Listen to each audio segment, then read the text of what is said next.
नमस्कार। 22 जुलाई को बजट सत्र शुरू हुआ और 23 जुलाई को वो दिन आ गया जिस दिन पूर्ण बजट पेश किया गया। देश में सभी लोगों की आकांक्षाएं जुड़ी थीं, उम्मीदें जुड़ी हुई थी। उसी प्रकार कर्मचारियों और पेंशनरों की भी बहुत उम्मीदें थीं, लेकिन ऐसा कुछ उन्हें मिला नहीं। हमने परसों जो वीडियो डाला था, कल हमने कोई ऐसा वीडियो नहीं बनाया था।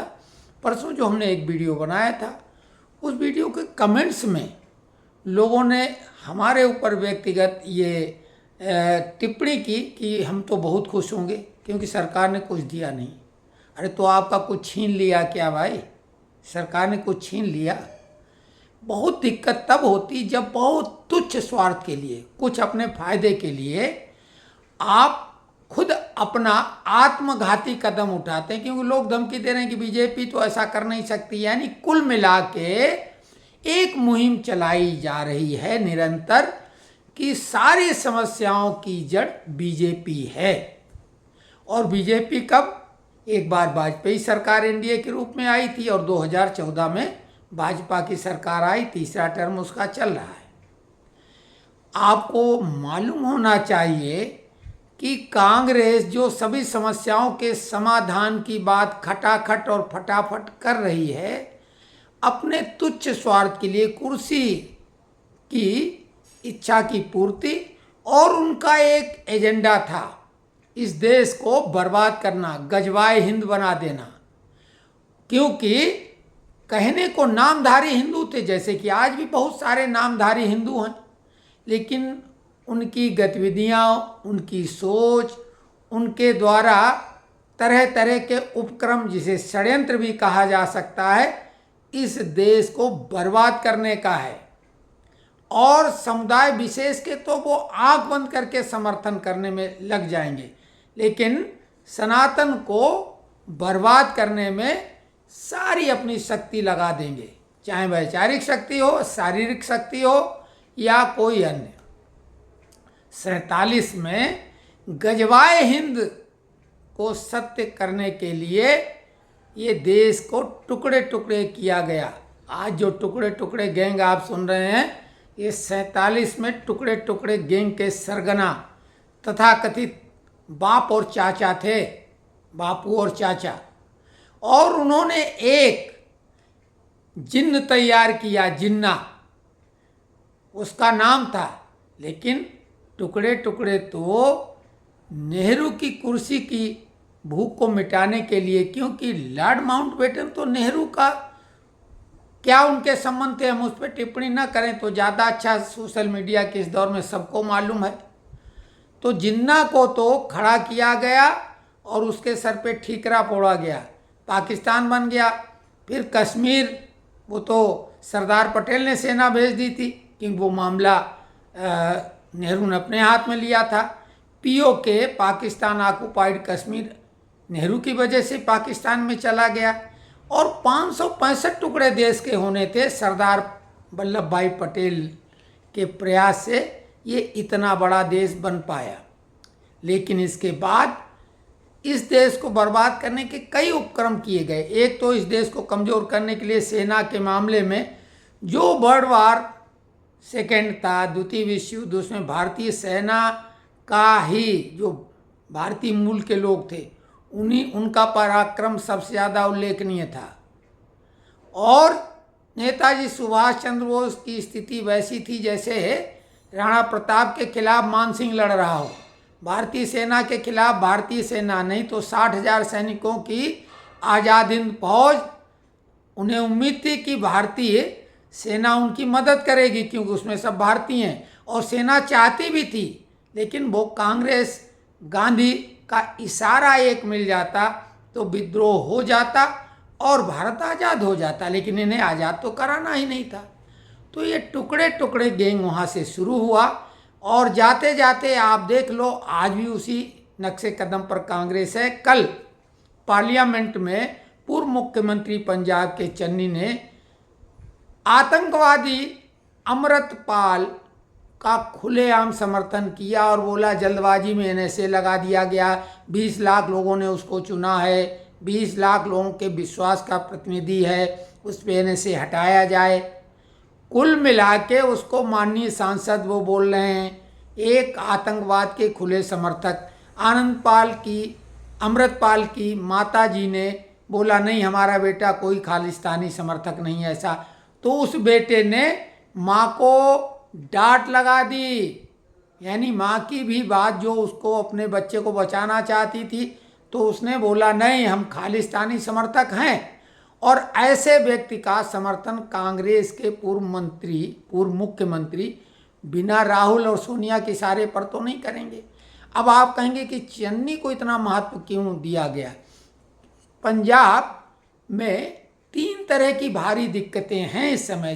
पंजाब पूरा खोखला कर दिया गया है, सांस्कृतिक रूप से और बौद्धिक रूप से, साथ में आर्थिक रूप से तो तबाह हो ही जाएगा। खालिस्तान जो कि जिसका सिर कुचला जा चुका था, केवल विदेशों में कुछ लोग रह गए थे, पुनः उसको जागृत किया गया। अमृतपाल बाहर से आया, नशे के द्वारा उसको बर्बाद किया गया क्योंकि पाकिस्तान का काम था। और जो वहाँ की युवा शक्ति थी जो कुछ करना चाहती थी वो पलायन कर रही, ज़्यादातर लोग कनाडा जा रहे हैं।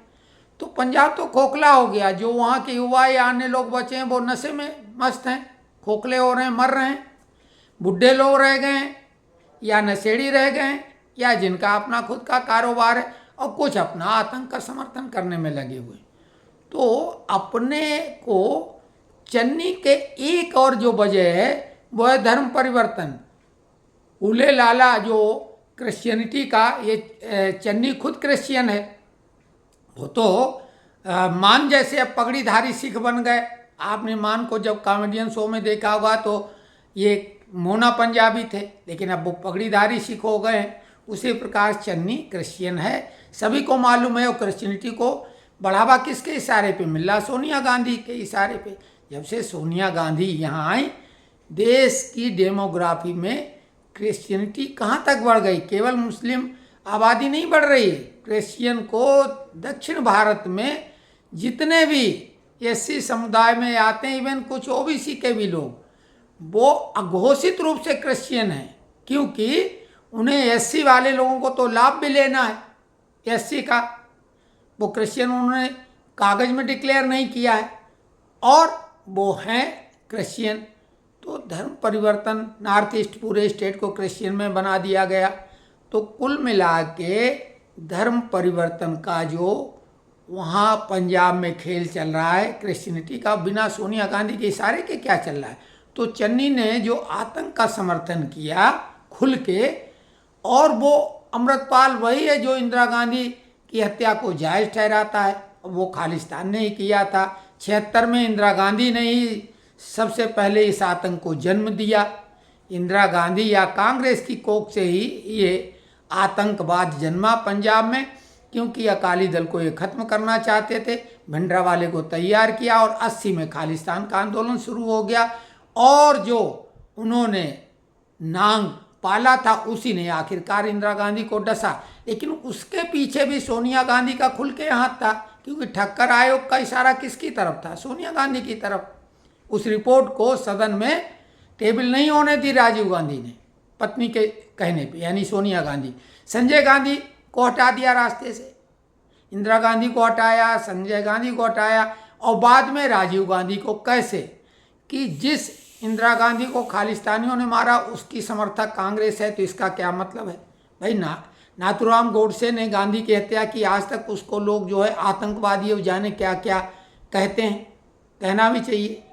लेकिन इन आतंकियों के प्रति इतना इनके प्रेम क्यों उमड़ आता है? इस मोहब्बत की दुकान में आतंकवादियों के लिए इतना प्रेम, क्योंकि इंदिरा गांधी की हत्या इसी खालिस्तान के चक्कर में हुई। और इंदिरा गांधी को सरेआम अभी भी पंजाब में वो नारे लगाते हैं कि इंदिरा को मारा है ये। उसके बाद लिट्टे ने राजीव गांधी को, तो वो लिट्टे वालों से इनका प्रेम सब खुला हुआ है। लिट्टे से इनके कैसे संबंध रहे और वो डीएमके का जिसमें हाथ था उनके कैसे संबंध रहे। तो कुल मिला के इस देश को बर्बाद करने और धर्म परिवर्तन के रूप में इसको आगे बढ़ाना, जिसमें कि इस्लाम की आड़ लेके क्रिश्चियनिटी का भी खेल बहुत धड़ल्ले से चल रहा है। जितना खुलेआम धर्म परिवर्तन क्रिश्चियनिटी के रूप में किया जा रहा है, हिंदू नाम वैसे के वैसे ही रखते हैं और कपड़े भी वैसे ही पहनते हैं। सिख हैं तो पगड़ी वैसे ही बांधेंगे, हिंदू नामधारी रहेंगे और उन्हें कोई इलक तिलक लगाने में भी परहेज नहीं। यानी खतरनाक तो क्रिश्चियनिटी ज़्यादा है। इस्लामिक लोग तो अपना जब धर्म परिवर्तन करेंगे तो अपना पूजा पाठ का तरीका और नाम भी परिवर्तित कर लेते हैं। तो किस खतरनाक खेल को खेला जा रहा है। चन्नी ने कल बोला 20 लाख लोगों के वोट उसको मिले हैं।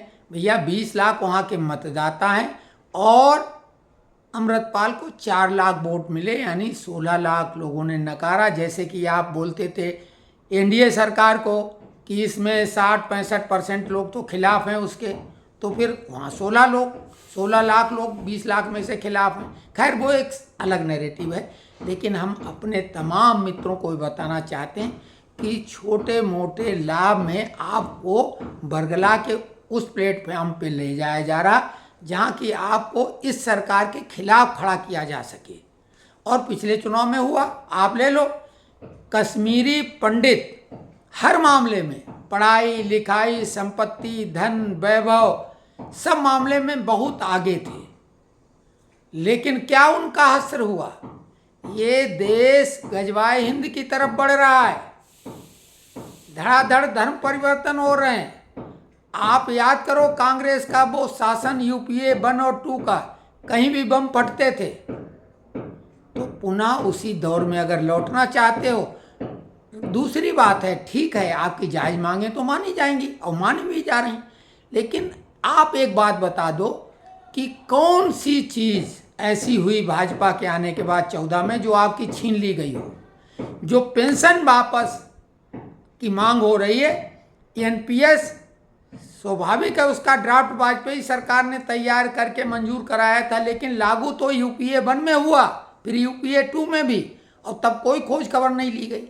किसानों की मांगों को लेके जो शंभू बॉर्डर पे अम्बाला के पास जो बैरिकेड लगा हुआ है, किसान बिल्कुल अपना टैंक टाइप के ट्रैक्टर बना के लगे पड़े हैं किसानों के लिए, लेकिन वो कभी पहलवानों की बात करेंगे, कहीं कहीं किसी नेतागिरी की बात करेंगे, यानी भाजपा का विरोध।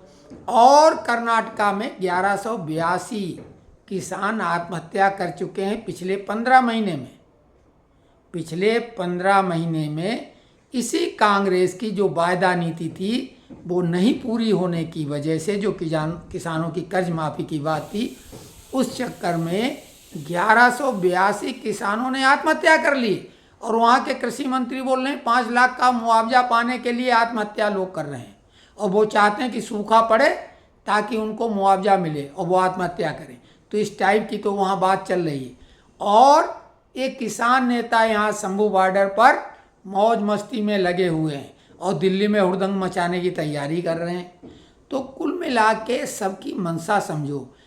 15 जुलाई को बजट के पहले जितने भी श्रमिक संगठन थे उनके दिग्गज नेताओं को सादर आमंत्रित सरकार ने किया था, और सरकार ने राज्य सरकारों में कई चीज़ें जो लागू की हैं वही हमारी सेंट्रल गवर्नमेंट से मांग है, तो वो तो सब एक ही बैठक में पूरी हो जाती। केवल एनपीएस का एक मामला खड़ा है, तो एनपीएस को लेके ये अड़ गए और बहिष्कार कर दिया, नहीं तो उस मीटिंग में तो सारी समस्याएं आपकी हल हो जाती। तो दोषी कौन है? एक तो जो केस कोर्ट से आप लोग जीते हैं पॉलिसी मैटर वाले, उसमें श्रमिक नेता दोषी हैं। उन्होंने वो मांगे क्यों नहीं उठाई थी? उनके पास इतने बड़े प्लेटफॉर्म, और इनसे पूछा जाए इन नेताओं ने कौन सा तीर मार दिया है श्रमिकों के हित में? बढ़ा चढ़ा के मांगे रखते हैं और हड़ताल कराते हैं, लेकिन करना तो सरकार को ही होता है जो भी करती है। ज़्यादातर चीज़ें फार्मूलेटेड हैं, वो होती हैं, जैसे पे कमीशन जनवरी 26 में आना है, वेतन रिवाइज होगा, किस तरह से होगा, उसका क्या नाम होगा, उससे क्या फर्क पड़ता है? फिटमेंट फैक्टर के द्वारा वो होना ही है, और साथ में पे कमीशन भी इसकी व्यवस्था है। तो कुल मिला के देश से प्यार करना सीखो, क्योंकि देश है तभी हम लोगों का वजूद है, नहीं तो आप अंतर्राष्ट्रीय षड्यंत्र का हिस्सा खुद न बनो।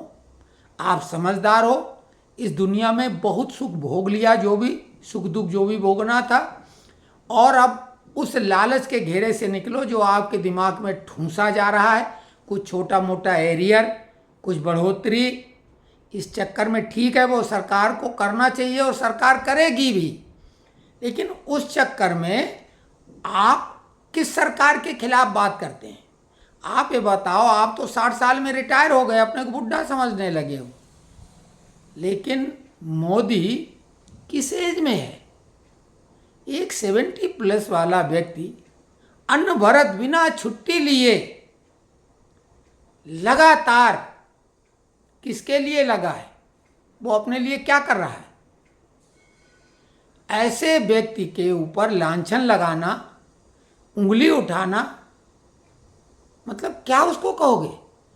भाई देश में अलग अलग वर्ग हैं, सबको खुश कर पाना संभव ही नहीं, लेकिन वो तो निचले तबके से, जो अंत्योदय शब्द था दीनदयाल उपाध्याय जी का, कि समाज में पिछली यानी लाइन में खड़ा हुआ, पंक्ति में सबसे आखिरी व्यक्ति तक विकास पहुँचे, वो सब हो रहा है। इंफ्रास्ट्रक्चर, अगर आप कंपैरिजन 2014 के पहले का और अब का करेंगे तो देश की तस्वीर कितनी बदल गई है। और जो हमारे दुश्मन तथाकथित डिक्लेयर्ड पाकिस्तान देश, उसके हाथ में कटोरा आ गया, और चाइना जो दुनिया की नंबर 1 महाशक्ति बनने की ओर बढ़ रहा था, उसमें किस हद तक ब्रेक लग गए हैं। दुनिया में जो भी भारत से टकराने की कोशिश करता है वो धराशायी हो जाता है। किसी भी क्षेत्र की बात करो, विज्ञान, धर्म, कर्म, इंफ्रास्ट्रक्चर, उद्योग धंधे, रोजगार, शिक्षा, सभी में आमूलचूल परिवर्तन किए गए हैं, लेकिन अभी बहुत गुंजाइश है, क्योंकि बरसों की जमी काई इतनी आसानी से नहीं छूटती।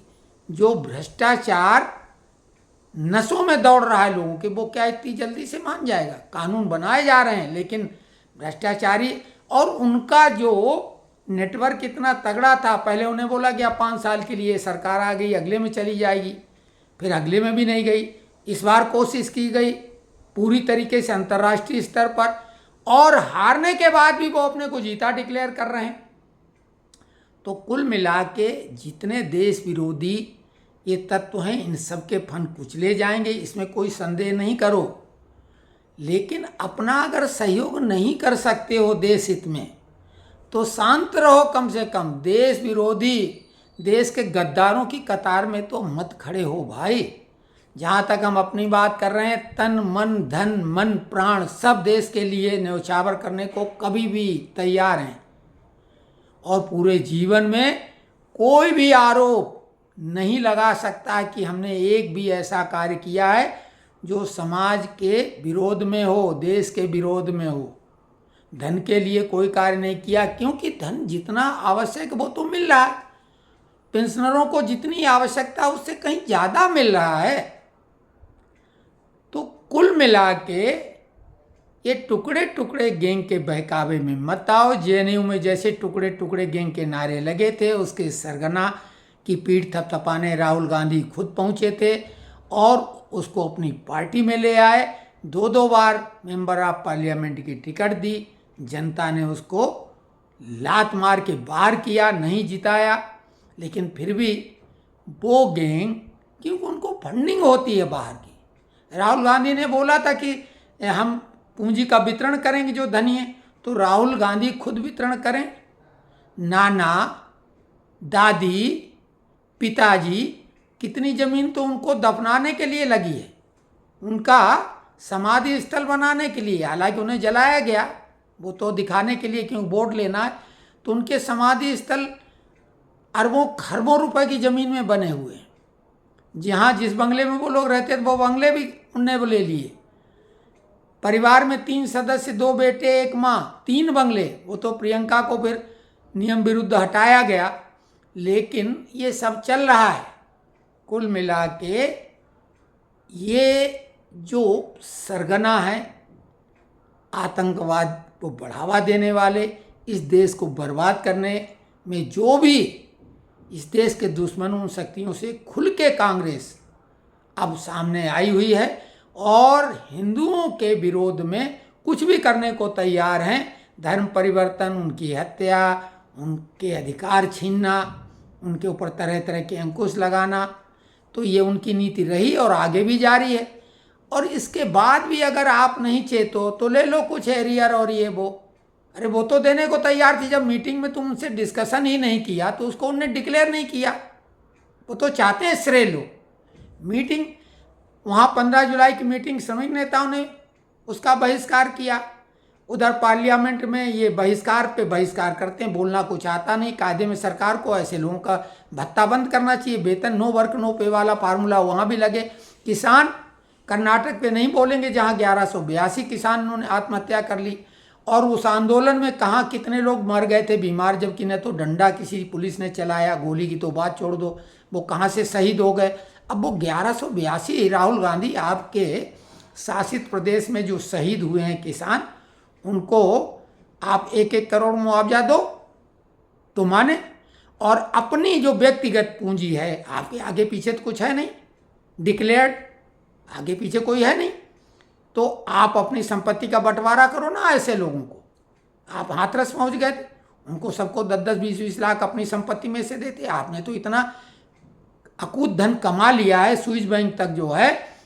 और उधर कर्नाटक में जो किसान इस तरह के आपके शासित राज्य में हैं, उनको दो।